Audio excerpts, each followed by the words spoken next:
Hi friends, என்ன பண்ணிகிட்ருக்கோன்னு தானே பார்க்கிங்க. இன்றைக்கி வந்து கார்த்திகை தீபம், அதனால் வீடு எல்லாமே க்ளீன் பண்ணி ஃபினிஷ் பண்ணியாச்சு. எல்லாருக்குமே கார்த்திகை தீபம் நல்வாழ்த்துக்கள்.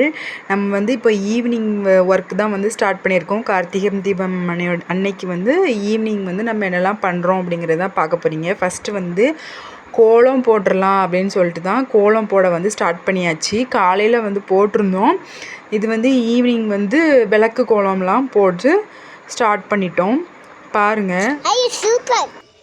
அம்மா நீ அழகா செஞ்சிருக்க. சூப்பர். சூப்பர்க்கா. சூப்பர். அம்மா அழகா கோலம் போடுறேனா? அப்ப நம்ம கோலம் போட்டு ஃபர்ஸ்ட் பிரைஸ் கிடைக்குமா? ஏப்பா இவன் உனக்கு எங்கள் ஸ்கூலில் யாருக்காவது ஹாப்பி பர்த்டேனா உனக்கு சாக்லேட் தரேன். அம்மா அக்காவுக்கு நான் பொறி கொடுத்துருக்கேன். அக்காவுக்கு 2 சாக்லேட் தருவா. அம்மாவுக்கு தான் 2, அம்மாவுக்கு 3 சாக்லேட்.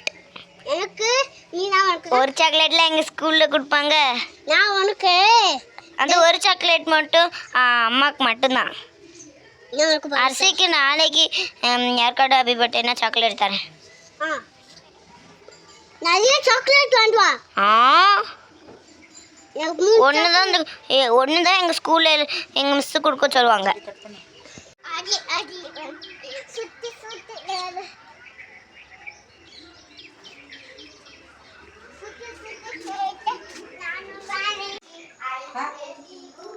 நாங்கள் இப்போ தான் சாமி ஃபோட்டோவுக்கு வந்து சந்தனம் வந்து வைக்க போகிறோம். பாருங்கள், சந்தனம் வந்து வைக்க போகிறோம்.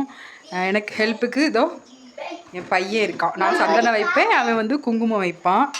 அதுக்காக சேர் போட்டு உட்காந்துருக்கான். எட்டாதுன்னு சொல்லிட்டு சேர் போட்டு உட்காந்துருக்கான். இப்போ நம்ம வந்து சாமி ஃபோட்டோவுக்கு வந்து சந்தன குங்குமம் வந்து வைக்கிறதுக்கு ஸ்டார்ட் பண்ணலாம். பாருங்கள், எல்லா சாமி ஃபோட்டோவுக்கும் சந்தன குங்குமம் வந்து வச்சுட்டு குங்குமம் வை. அந்த கையை வச்சு வைக்கணும், இந்த விரலை வச்சு வைக்கணும். எல்லா சாமி ஃபோட்டோவுக்கும் சந்தன குங்குமம் வந்து ஃபஸ்ட்டு வச்சுக்கலாம். கொழுக்கட்டை தான் செய்யணும்னு சொல்லிட்டு இருந்தோம். கரண்ட் போயிடுச்சு. இப்போ தான் கரண்ட் வந்தது. அதுக்குள்ளே நம்ம எந்த ஒர்க்கை முடிச்சிடலான்ட்டு இங்கே வந்தாச்சு. இருட்டாகிறதுக்குள்ளே சந்தன குங்குமம்லாம் வச்சு முடிக்கணும் அப்படின்னு சொல்லுவாங்க. அதனால தான் நம்ம வந்து இப்போது சந்தன குங்குமம் வந்து வச்சிட்ருக்கோம்.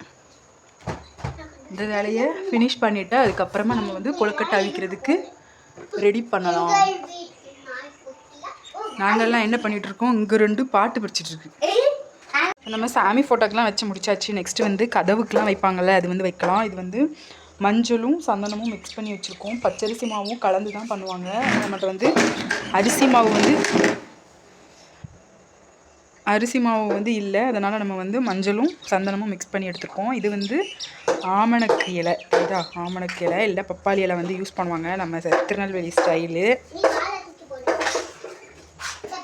இது வந்து ஸ்டார்ட் பண்ணலாம். எப்படி வைக்கிறோம் அப்படிங்கிறத பாருங்கள். கதவுகள் எல்லாமே இது வைப்பாங்க. எப்படி வைக்கிறோன்னு பாருங்கள். ஃபஸ்ட்டு இப்படி வச்சு ஒரு அமுக்கு. ஐயோ வடியுது, ரொம்ப கொஞ்சம் தண்ணியாக இருக்குது. இந்த கார்த்திகை தீபம் வந்தாலே எல்லார் வீட்டோட கதவுமே இப்படி தான் இருக்கும், வடிஞ்சு. சும்மா சிம்பிளாக ஒரு 2 இது மட்டும் வச்சுட்டு அப்புறம் எல்லாம் நம்ம கையை வச்சு பட்டை போட்டு விட்றோம்னா இதோ சாச்சா திருநெல்வேலி ஸ்டைல் எல்லாருமே இப்படி தான் நிறைய பேர் வைப்பாங்க. இந்த காலத்தில் யாரும் பட்டை மட்டும் தான் போடுவாங்க. ஏதோ ஆமணக்கு செடி இருந்தது, அதனால் நம்ம வந்து கட் பண்ணி வச்சுருக்கோம். கொஞ்சம் திக்காக இருந்தால் நல்லாயிருக்கும். நான் ரொம்ப தண்ணியாக மிக்ஸ் பண்ணிட்டேன். திக்காக இருந்தால் அந்த வைக்கிறது எல்லாமே சூப்பராக வரும். ஸோ ரொம்ப தண்ணியாக இருந்த உடனே அந்த அச்சு அப்படியே வடியுது. வை குங்குமம் வை. சென்டரில் இதோட சென்டரில் வந்து குங்குமம் வைக்கணும். எல்லா சென்டர்லேயும் இப்படி தான் ஃபஸ்ட்டெலாம் வைப்பாங்க. ஆனால் இப்போ வந்து யாரும் இப்படி வைக்கிறது இல்லை. நம்ம தான் ட்ரை பண்ணி பார்க்குறோம். இது வந்து ரொம்ப நான் தண்ணியாக மிக்ஸ் பண்ணிட்டேன். அதனால் நம்மளுக்கு இப்போ செட் ஆகலை. நம்ம அதில் ஒரு டிப்பு யூஸ் பண்ணி பட்டை வந்து போட்டுறோம் தான். இதோ எப்படி பட்டை அங்கங்கே பட்டை அடித்து விட்டுருவோம். அதில் குங்குமம் வைக்கிறதுக்கு என் பையன் இருக்கான். அங்கே ஒரு கதவு இருக்குது, அதுக்கு அங்கே ஒரு கதவு இருக்குது. எல்லாத்துக்கும் வச்சு ஃபினிஷ் பண்ணிவிட்டு அப்புறம் ஒரு வேலை இருக்குது. அது என்ன வேலைங்கிறத பார்ப்போம். வெயிட் பண்ணி பாருங்கள். நம்ம வந்து கதவு எல்லா இடத்துலையுமே வந்து வச்சு முடிச்சாச்சு பாருங்கள். கதவு எல்லாமே வச்சாச்சு. நெக்ஸ்ட்டு கடைசி இருந்து இது வந்து மெயினாக பண்ணுவாங்க. கொஞ்சம் நம்ம கலக்கி வச்சுருக்கோமா, அதில் வந்து எக்ஸ்ட்ரா வந்து தண்ணியை வந்து ஊற்றிட்டு இந்த மாதிரி வாசல் படியில் வந்து இப்படி ஊற்றி விடுவாங்க. அதுக்கு வந்து பேர் கூட ஏதோ சொல்லுவாங்க, என்ன பேருங்கிறது எனக்கு தெரியல. எங்கள் அம்மா வந்து ஏதோ ஒரு பேர்லாம் சொல்லுவாங்க, என்ன பேருங்கிறது தெரியல. ஆனால் இது வந்து நம்ம வச்சு முடிச்சதுக்கப்புறமா ஃபினிஷ் பண்ணும்போது இப்படி பண்ணி தான் நம்ம வந்து ஃபினிஷ் பண்ணணும். ஓகேவா? இப்போ நம்ம வந்து இதெல்லாம் ஊற்றிட்டோம்னா நம்மளுக்கு வந்து இந்த வேலை எல்லாமே முடிஞ்சு. இன்னும் மெயின் வேலை ஒன்றும் பண்ணலை. கொழுக்கட்டை வந்து அவிக்கலை. இன்னும் கொழுக்கட்டைலாம் அவிச்சு விளக்கெலாம் பற்ற வச்சுட்டு அதுக்கப்புறமா தான் நம்ம வந்து சாமி கும்பிட போகிறோம். இடையில டிஸ்டர்பன்ஸாக இருக்குல்ல, அந்த பிள்ளைங்க தான் ஒரே சவுண்டு போட்டுட்டு இருக்குதுங்க. இதை நம்ம வச்சு முடிச்சுட்டு நெக்ஸ்ட்டு கொழுக்கட்டை எப்படி பண்ணலாங்கிறது பார்க்கலாம். திருநெல்வேலி ஸ்டைல் கொழுக்கட்டை, பனையோலை கொழுக்கட்டை. கொழுக்கட்டை எப்படி பண்ணலான்னு பார்க்கலாமா? திருநெல்வேலி ஸ்டைல் பனையோலை கொழுக்கட்டை தான் பண்ண போகிறோம். நான் இது தான் கரெக்டுன்னு சொல்லலை. எனக்கு வந்து திருநெல்வேலி ஸ்டைலில் இப்படி தான் பண்ணுவாங்கங்கிறது தெரியும். ஆனால் அளவு எல்லாமே இது எனக்கு தெரியாது. எனக்கு தெரிஞ்சது தான் நான் வந்து பண்ணுறேன். பாருங்கள், நான் வந்து பொரிக்கல்ல வந்து கிரைண்ட் பண்ணி போட போகிறேன். அதுக்கு கூட நான் சுக்கும் ஏலக்காவும் ஆட் பண்ணியிருக்கேன். ரெண்டையும் ஆட் பண்ணி கிரைண்ட் பண்ணி நான் இதில் வந்து சேர்த்துக்கிறேன். அதுக்கப்புறமா நம்ம வந்து தேங்காய் துருவலும் இதில் வந்து நான் மிக்ஸ் பண்ணிக்கிறேன். ரெண்டையும் நம்ம உங்களுக்கு எதுனாலும் நீங்கள் ஆட் பண்ணிக்கலாம். பச்சைப்பயிர் கூட இதில் வந்து ஆட் பண்ணுவாங்க. அதையும் ஆட் பண்ணி ஃபஸ்ட்டு நம்ம மாவு கூட வந்து மிக்ஸ் பண்ணிக்கலாம். இது வந்து கடையில் வாங்கினா கொழுக்கட்டை மாவு பாக்கெட் தான். இது எல்லாமே நம்ம வந்து மிக்ஸ் பண்ணி வச்சுக்கலாம். நான் அந்த மாதிரி மிக்ஸ் பண்ணுற நேரத்தில் என் பசங்கள்கிட்ட ஒரு வேலை வந்து சொல்லியிருந்தேன். அதை தான் அவங்க பண்ணிகிட்ருக்காங்க பாருங்கள். விளக்கு வந்து நனைய போட்டிருந்தேன், அதை எடுத்து தொடச்சி வைக்க சொன்னது 2 பேரும் பண்ணிகிட்ருக்காங்க பாருங்கள். எவ்வளோ அழகாக பண்ணிகிட்ருக்காங்க. அவங்க வேலையில் வந்து பக்காவாக இருப்பாங்க. ஒரு வார்த்தை சொன்னால் அதை கரெக்டாக செய்வாங்க. இன்னொன்று என்ன பண்ணுதுங்கிறத பாருங்கள்.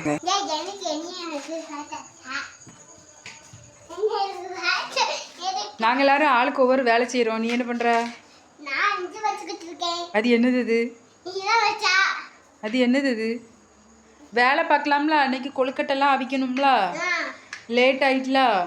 நீயும் ஒரு வேலை பார்க்கலாம்ல. அண்ணனும் அக்காவும் ஏதாவது செய்கிறாங்கல்ல.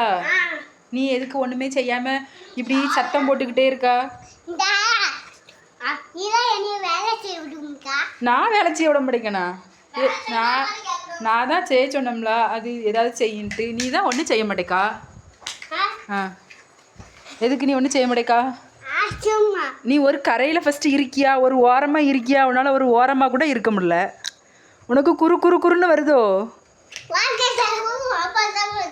என்னது? ஒழுங்கா பேசாது. என்னது பேசுறா நீ? ஒழுங்கா பேசுனே. இங்க ஒருத்திக்கு பேச்சு ஒழுங்கா வர முடியும்.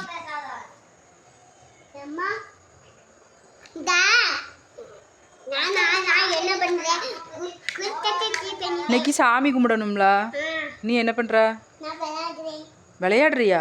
இப்போ சாமி கும்பிடாண்டாமா? கும்பிடணுமா? இன்னைக்கு எதுக்கு சாமி கும்பிடுறோம்? சும்மாவா? அப்போ எதுக்கு கொழுக்கட்டை அவிக்கும்? அவிச்சு திங்கணுமா? சாமிக்கு கொடுக்காண்டமா? கொடுக்கணுமா? கொடுத்துட்டு நம்ம திங்கணுமோ? விளக்கெல்லாம் பற்ற வைக்கணும்ல. ம்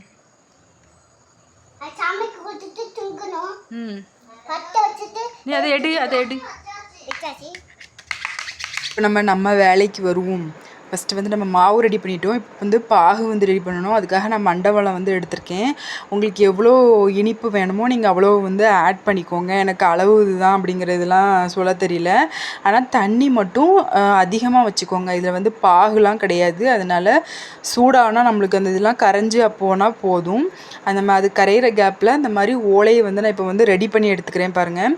பனை ஓலை வந்து கட் பண்ணி நம்ம வந்து வெட்டி எடுத்து வச்சுருக்கோம். அதை வந்து இப்படி ஒவ்வொரு ஓலையாக தனித்தனியாக பிரித்து எடுத்துக்கணும். ஃபஸ்ட்டு வந்து ஒவ்வொரு ஓலையாக தனித்தனியாக பிரித்து எடுத்துக்கோங்க. நான் அங்கே விடுற கேப்பில் கொஞ்சமாக ரெடி பண்ணி வச்சுருந்தேன். பிரித்து எடுத்து வச்சுட்டேன். இப்போ நம்ம அதை வந்து உங்களுக்கு என்ன சைஸில் கொழுக்கட்டை வேணுமோ அந்த சைஸில் வந்து நீங்கள் கட் பண்ணி எடுத்துக்கலாம். பாருங்கள், நான் எப்படி கட் பண்ணியிருக்கேன். உங்களுக்கு எவ்வளோ சைஸ் வேணுமோ அந்த சைஸில் நீங்கள் கட் பண்ணிக்கலாம். நீங்கள் வைக்கிற பானை அளவு வந்து வச்சு கூட நீங்கள் அந்த பானை அளவில் வந்து எந்த சைஸ் நம்ம வச்சா உள்ளே போகுமோ அந்தளவு வந்து வச்சு நீங்கள் வந்து கட் பண்ணி எடுத்துக்கலாம். பாருங்கள், இந்த மாதிரி பனை ஓலையை வந்து கட் பண்ணி எடுத்துக்கலாம். அது உள்ளுக்கு தான் நம்ம வந்து கொழுக்கட்டையை வச்சு க்ளோஸ் பண்ணி வைப்போம். இப்போ வந்து நம்ம பாகு எப்படி இருக்குது அப்படின்னு பார்க்கலாம். பாருங்கள், அது வந்து நல்லா கரைச்சி வந்துட்டு எந்த ஒரு கட்டியுமே இதில் இருக்கக்கூடாது. நல்லா தண்ணியாக கரைஞ்சி வந்துடணும். இதுதான் கரெக்டு. இதில் பாகுலாம் எதுவுமே பார்க்க வேண்டாம். தண்ணி மட்டும் அதிகமாக எக்ஸ்ட்ராவாக வச்சுக்கோங்க. அப்போ தான் பெர்ஃபெக்டாக வரும். இப்போ நம்ம எப்படி மிக்ஸ் பண்ணுறோன்னு பார்க்கலாம். ஃபஸ்ட்டு வந்து நம்ம ரெடி பண்ணி வச்சுருக்கோம்ல அந்த மாவில் கொஞ்சம் கொஞ்சமாக ஆட் பண்ணிக்கோங்க. நம்ம கரண்டியோட பேக் சைடு வந்து யூஸ் பண்ணுங்கள். அப்போ தான் உங்களுக்கு மிக்ஸ் பண்ணுறதுக்கு ரொம்ப ஈஸியாக இருக்கும். இந்த மாதிரி கொஞ்சம் கொஞ்சமாக ஊற்றி கைவிடாமல் கிண்டிக்கிட்டே இருங்க. நீங்கள் வந்து கை விட்டுட்டீங்க அப்படின்னா அது வந்து கெட்டி பிடிச்சிரும். அது இல்லாமல் நீங்கள் தண்ணி வந்து ரொம்ப கம்மியாக வச்சிங்கன்னா இந்த மாதிரி மிக்ஸ் பண்ணவே உங்களால் முடியாது. ரொம்பவே இந்த பாகு வந்து மறுபடியும் அதோட அந்த மண்டவெல்லம் கட்டியாக இருக்குமா அந்த நிலைமைக்கு போகும். அதனால் நல்லா தண்ணியை வந்து எக்ஸ்ட்ரா வச்சுக்கோங்க. இப்போ நம்ம வச்சு எப்படி கொழுக்கட்டை ரெடி பண்ணுறோன்னு பாருங்கள். நம்ம கை பொறுக்கிற சூடு ஆறுறதுக்கப்புறமா நம்ம வந்து கொழுக்கட்டை வந்து ரெடி பண்ணி எடுத்துக்கலாம். ஒரு ஓலையில் உள்ளுக்கு நம்ம வந்து கொழுக்கட்டையை பிடிச்சி உள்ளே வச்சு இன்னொரு ஓலையில் வந்து க்ளோஸ் பண்ணி இந்த மாதிரி கெட்டி எடுத்துக்கலாம். இதுவுமே நம்மளோட லாங்காக இருக்கிற ஓலையிலேருந்து நம்ம வந்து கட் பண்ணி எடுத்து இந்த இழுத்து பிச்சு எடுத்தோம்னா அந்த மாதிரி கயிறு மாதிரி வந்துடும். அதை அப்படி வந்து சுற்றி நம்ம வந்து கொழுக்கட்டை வந்து ரெடி பண்ணி எடுத்துக்கலாம். பாருங்கள், நான் என் பொண்ணுமே ரெடி பண்ணுறா பாருங்கள். அவளும் ஒரு பக்கம் ரெடி பண்ணால் நான் ஒரு பக்கம் ரெடி பண்ணேன். அவளுக்கு வந்து கெட்ட தெரியாது. நான் வந்து அவள் வந்து உள்ளே வச்சா நான் வந்து கெட்டி வந்து வச்சேன். பாருங்கள், அப்படி வைக்கிறாளா, நான் வந்து அதை வந்து கெட்டி வச்சுக்கிடுவேன்.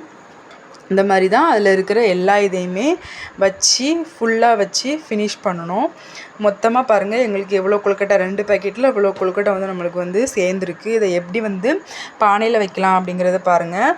பானை இப்போ நம்ம வந்து எடுத்துகிட்டு அதுக்குள்ளே டேரெக்டாக நம்ம வந்து வைக்கக்கூடாது. கொழுக்கட்டைக்கு நம்ம கட் பண்ண ஓலை போக மிச்சம் எக்ஸ்ட்ரா வந்து அங்கே கட் பண்ணி போட்ட ஓலைலாம் கிடக்கும். அந்த ஓலையெல்லாம் ஃபஸ்ட்டு வந்து பானைக்குள்ளே அமுக்கி வச்சுருங்க. ஃபுல்லாக கீழே ஃபுல்லும் கவர்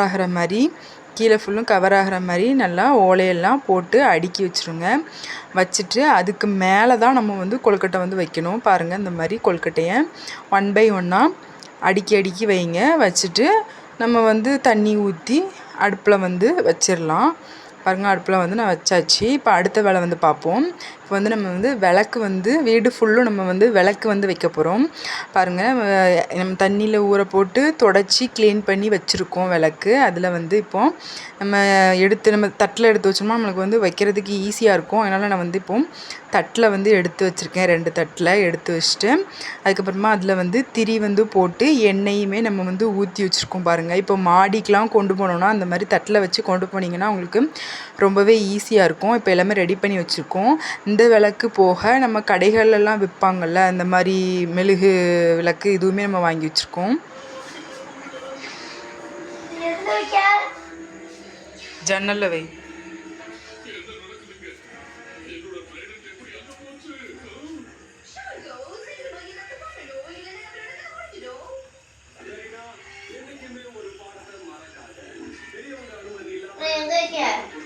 ஜன்னலில் கொண்டு வை. கீழே எல்லாமே நம்ம விளக்கு வந்து வச்சு முடிச்சுட்டு இப்போ மாடிக்கு வந்து விளக்கு வைக்கிறதுக்கு வந்தாச்சு. பாருங்கள், நான் வந்து விளக்கு எல்லாமே பொருத்தி ஒன்று ஒன்றா வச்சிட்ருக்கேன். என் பொண்ணு தான் வீடியோ எடுத்துகிட்ருக்கா. மாடியில் நின்று மேலே நின்று வீடியோ எடுத்துகிட்ருக்கா. நான் வந்து கீழே வந்து இது கொடுத்துருப்பாங்களே அதில் நின்று வீடியோ வந்து எடுத்துகிட்ருக்கேன். இப்போ வந்து விளக்கு வந்து வச்சிட்ருக்கேன். பாருங்கள், இப்போ நம்ம ஹோல் வீடுமே ஃபுல்லுமே நம்ம வந்து விளக்கு வச்சு ஃபினிஷ் பண்ணியாச்சு. லுக்கு எப்படி இருக்குதுன்னு பாருங்கள். எனக்கு ரொம்பவே பிடிச்சிருந்துச்சி. வீடு ஃபுல்லும் அதுவும் இப்போ ஒரு லுக்கு உங்களுக்கு வரும் பாருங்களேன். நான் அந்த லைட்டு இது எல்லாமே ஆஃப் பண்ணி ஒரு வீடியோ எடுத்திருப்பேன். உங்களுக்கு வீடியோவில் கிளியராக எப்படி இருக்குதோ தெரியல, ஆனால் நேரில் செம்மையாக இருந்துச்சு. லைட்டு வெளிச்சத்தில் அந்த இருட்டில் அந்த விளக்கு வெளிச்சம்லாம் அவ்வளோ சூப்பராக இருந்து பார்க்குறதுக்கு எனக்கு ரொம்பவே பிடிச்சிருந்துச்சி. நிறைய விளக்கு இருந்த மாதிரி இருந்துச்சு. உங்களுக்கு இப்போது வீடியோவில் எப்படி இருக்குதுன்னு தெரியல, ஆனால் நேரில் நிறைய விளக்கு இருக்கிற மாதிரி இருந்து ரொம்பவே அழகாக இருந்துச்சு. அந்த லைட்லாம் ஆஃப் பண்ணி இருக்கிறதுனால பாருங்கள், நான் ரூம் லைட்டு வெளி லைட்டு எல்லாமே ஆஃப் பண்ணி போட்டேன். ஹால் லைட்லாம் ஆஃப் பண்ணி போட்டு இந்த வீடியோ வந்து எடுத்தேன். ரொம்பவே சூப்பராக இருந்துச்சு. என் ஃபோன் குவாலிட்டி இல்லாததுனால வீடியோவில் கம்மியாக தெரியலாம், ஆனால் நேரில் வந்து ரொம்பவே சூப்பராக இருந்துச்சு. ஒரு வழியாக கஷ்டப்பட்டு இது வந்து வைக்கிறதுக்கே ஒரு 1 ஹவர்ட்ட ஆயிருக்கும். விளக்கு வந்து பொருத்துறதுக்கே அங்கங்கே வச்சு இந்த விளக்கெல்லாம் பொருத்தி முடிக்கிறதுக்குள்ளே அப்பா போதும் போதும்னு ஆயிடுச்சு. இப்போ வந்து நம்ம இந்த வேலையை முடிச்சாச்சு. நெக்ஸ்ட்டு சாமி வந்து கும்பிடலாம். இப்போ நம்ம வந்து எல்லா கொழுக்கட்டையெல்லாம் அவிச்சு ரெடி பண்ணி சாமி வந்து கும்பிட போகிறோம். தேங்காய் பழம்லாம் வச்சுருக்கேன் பாருங்கள். எல்லாம் போட்டு தேங்காய் பழம்லாம் வச்சு விளக்குக்கு நம்ம தீபம் ஏற்றுனதுக்கப்புறம் தான் மிச்சம் நம்ம அந்த குட்டி குட்டி விளக்குல எல்லாமே தீபம் ஏற்றணும். அதனால் ஃபஸ்ட்டே நான் விளக்குக்கு வந்து தீபம் ஏற்றியாச்சு. இப்போ நம்ம வந்து படப்பு போட்டு சாமி வந்து கும்பிட்றோம்.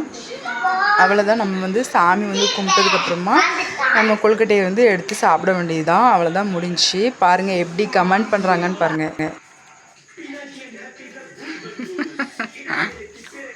டேஸ்ட்டாக இருக்கா? ம், சூப்பர். ம்,